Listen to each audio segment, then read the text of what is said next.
Hi, I'm Michael Olear. I'm with Olear team MJ Peterson, and we're going to cover condos, townhouses, and patio homes today. Just to qualify a little bit, I've been a realtor for 32 years, and we've been specializing in helping older adults since the year 2000. So we have a variety of services in addition to marketing properties, but that's for another day.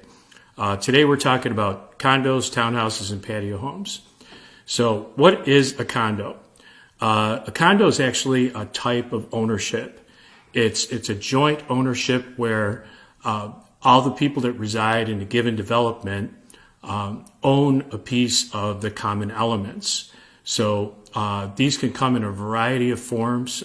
They could be high-rise buildings. The one that's most common, at least for here in Western New York, is where you see multiple buildings that aren't necessarily high-rise, maybe two-floor. Condo can also be a townhome community, and we'll touch on that a little bit more in a few minutes. So what are we actually buying? When you buy a condo, like I said, you're buying shared ownership in the common elements.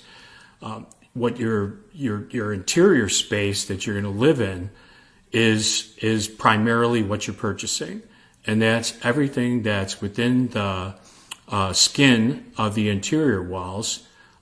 Sometimes there's additional portions to it. Could be a patio possibly, or an open porch, a deck. And again, we'll cover that a little bit in a minute. So common elements typically that's hallways that are shared, driveways, roof. Quite frequently, it's the roof. I would say almost all the time. Recreation areas, if there's a pool, clubhouse, some places have tennis courts. And then frequently there's a shared basement area where there might be storage lockers, or there might be laundry can be there. Sometimes these have their own basements too. So again, we're going to talk about that a little bit farther down in the outline. As far as the land that it sits on, that is owned by the association. And typically the percentage of ownership is frequently related to the size of your structure. So if you're in one of the smaller units, your share, your percentage of what you own is typically going to be smaller than folks that are in a bigger unit. Consequently, the association fee has a difference as well. So in terms of interior space, what am I really talking about? I said the skin of the walls. So that would be everything that's on the inside you're responsible for. And what about windows and doors? Windows and doors typically are the responsibility of the individual who owns the condo. This is something that's usually spelled out, and has to be spelled out, I should say, in the prospectus, the offering plan. It should also be indicated in the rule book that you get, prior to purchase. In some cases, with a condo development, you actually own the entire structure, but that is very rare in Western New York. As far as characteristics of condominiums, one thing that you can find quite frequently is that mailboxes are going to be at a central location. So you typically what you'll see if you're in a development, you'll see cars stopping at perhaps what looks like a little booth or a little shelter, where people are stopping and unlocking their box and picking up whatever they've received in the mail that day. As far as you also are purchasing membership in a homeowners association, so that has rights and that has responsibilities. If there's a clubhouse there, you're able to use that. You pre-arrange, and you can have parties there. You can have your family there, friends. Many places have that, and it's a really nice feature because you walk in, it's clean, you just bring your food and your whatever else you want for your party, and you just go ahead and use it, clean up, and you leave. One other thing that happens being part of a homeowners association, there's governance, and there's typically a board of directors that includes people that actually reside there, that help to make policy that everyone gets to vote on to be, yes, I have a dog, I guess you can tell, to be part of the association. These directors are typically elected, and they serve terms for a specified period of time. The association itself is governed by bylaws, and prior to completing a purchase on a condo, townhouse, or patio home, if there's bylaws, you definitely have to read them. Condos with garages, yes. Quite frequently there are garages, or maybe there's covered parking spaces. One of the things that's really, really important, if you're buying a condo and it has a garage and it's detached, make sure you buy the garage. Quite frequently, what can happen, garages associated with a condo have a separate section, block, lot number. That's the unique tax identifier that every property has. What can happen is maybe if the realtor doesn't really know what they're doing or doesn't think of it, or if they don't indicate in the contract that there's an additional parcel that's going to transfer, once you get to closing, I mean, if you don't receive a deed for the garage, you haven't bought it. So very, very important. If you walk away with anything out of this, make sure you remember that. And I mean, it has happened where I've heard stories where this has happened, and every single time it's worked out where the seller followed through on what they promised to do. But bottom line, you have to protect yourself and make sure and look for that. As far as people always wonder about HOA assessments and how are these determined. These are typically determined by the board of directors that govern the association. There's a budget that's put together every year to plan out expenses. So what is paid for? Typically, it's common utilities. Usually there's security lighting, hallway lighting. Quite frequently, there might be water and sewer can be included. That's something that you'll see very, very often with buildings that are connected together. It's rare in that case for people to have their own water meter. Also, there should be money going to a reserve account. And we're going to talk about that a little bit more in a few minutes, but it's reserve account is where there's a set amount out of the total monthly payment that is put away for roofs, driveways, unexpected things, problems. It's very, very important that you take a look and make sure that there is a reserve account and that it's being funded regularly. What happens if some big repair comes up and there isn't enough money in the reserve account? There's a tool, call it a bottom line, it's more money from everybody. It's called a special assessment. And what usually happens with special assessments is they're for a set amount of time, for a set period of time. There have been different associations that I've been aware of, where maybe the board of directors didn't want to raise the amount too much, so the reserve fund was underfunded. Like about, maybe 4 years ago, so I think that would be 2016, the town of Amherst went through and they were concerned about porches that were elevated, and went and inspected all the porches for all the condos that are geographically in Amherst. And so the upshot of that was so many places there got closed down and couldn't use their porch because they were out of compliance. something totally unanticipated, very difficult. How can you plan for that? So there were many associations throughout Western New York that had to do a special assessment as a response to that. So, and typically, what does that look like? It can be as small an amount as $40 a month, to as much as I've seen special assessments for $100 or $150 a month for maybe a couple of years to pay down the expense of doing that kind of job. The other things that are included in your homeowners association fee, most places, and it's a good idea, I think, to have a professional manager. Locally, there's maybe 4 or 5 really large management companies that do quite a bit of work for the condominiums in Western New York.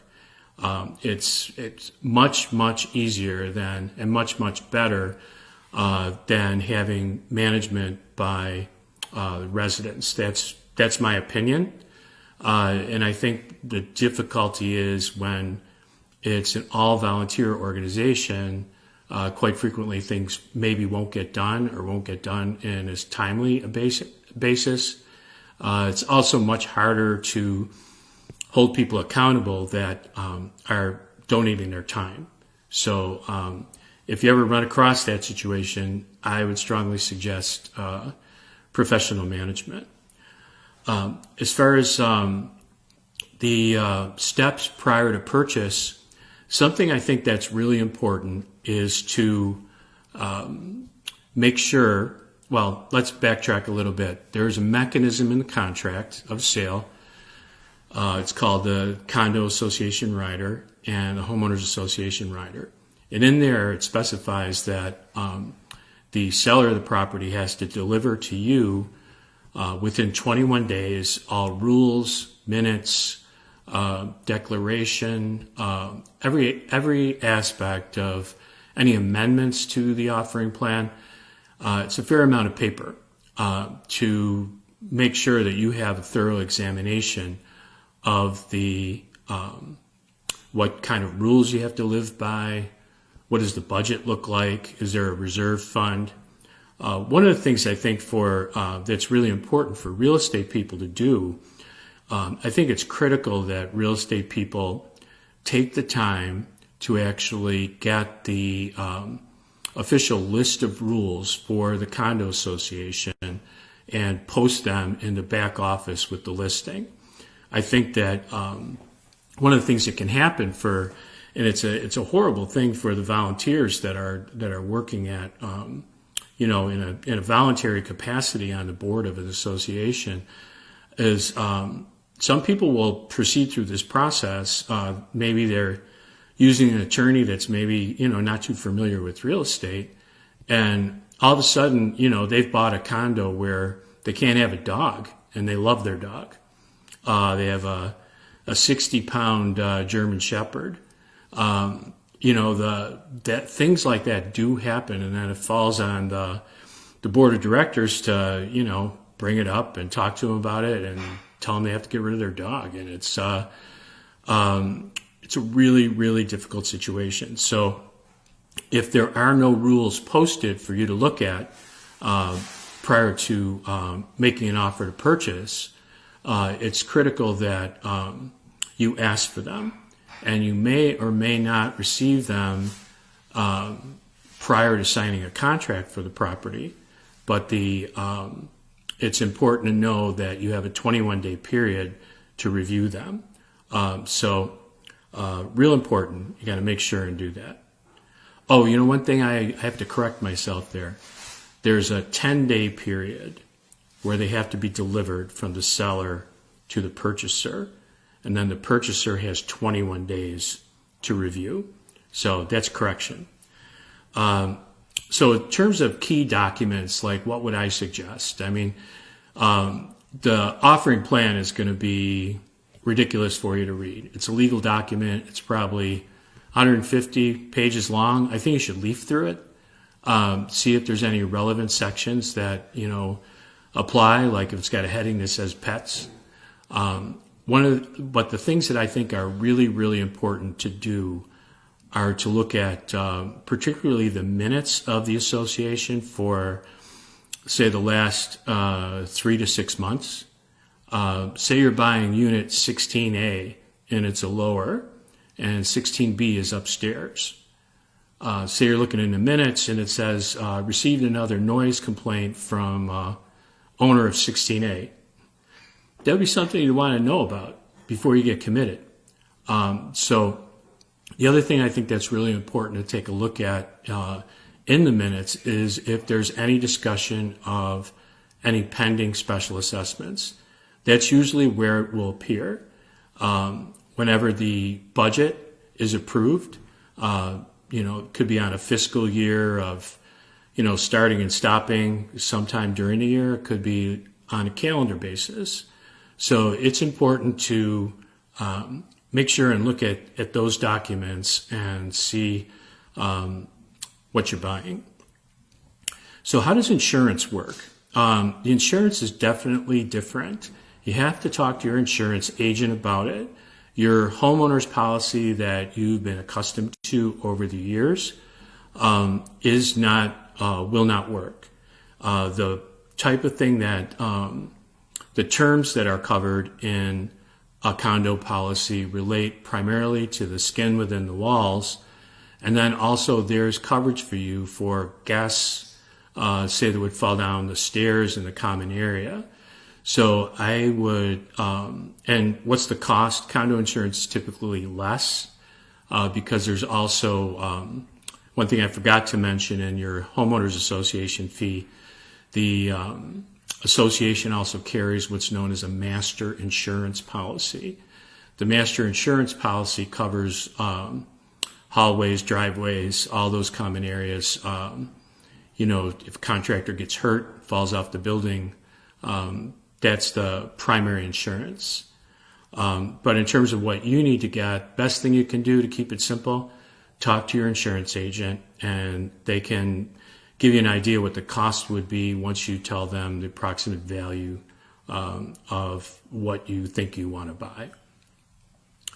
So about property taxes, one of the advantages of being in a homeowners association that's approved by the state of New York is that there is reduced assessment. And the reason why is that if it's approved as an association, there's garbage collection perhaps that's paid for by the association itself, frequently like a dumpster pickup. A lot of times there's private roads, so those need to be maintained by the association. So it's only fair that additional tax isn't paid by the residents of the condo homeowners association for services that they're providing for themselves. And how much is it? Typically it's at around 60% of what the assessment is on the school tax. So what is a townhouse? How is a townhouse different from a condo? Well, like I said previously, townhouses quite frequently are also condos. Condos are a type of ownership. Townhouse is a building style.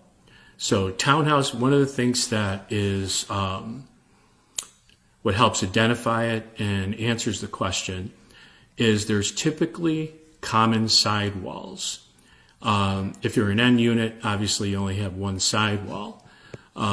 Typically with a townhouse as well, they are not stacked. You don't have one on top of each other. Some examples locally of townhouse communities, for instance, there's Wedgwood in Amherst, and the model there is they have quite a few separate buildings, and the end units on both sides are ranch one floor, and then the units in the middle are up and down. So that's typically what you see.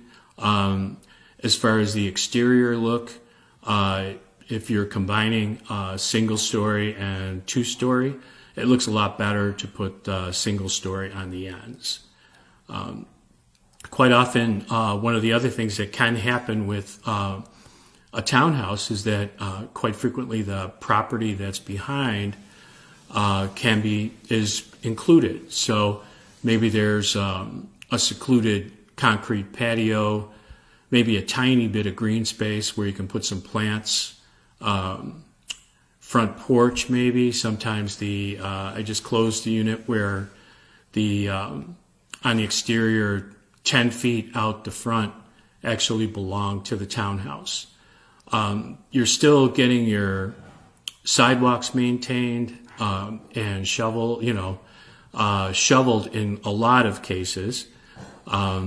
Your grass cutting is still taken care of, but you typically have areas that you are yours alone and that you own. So with a townhouse, the other thing that's important to know is that you also do have membership in an HOA, just like a condo. The amount of time that you would be enrolled in the homeowners association is as soon as you close on your deal. So again, it's important that you read up on it before you get committed. So what's a patio home?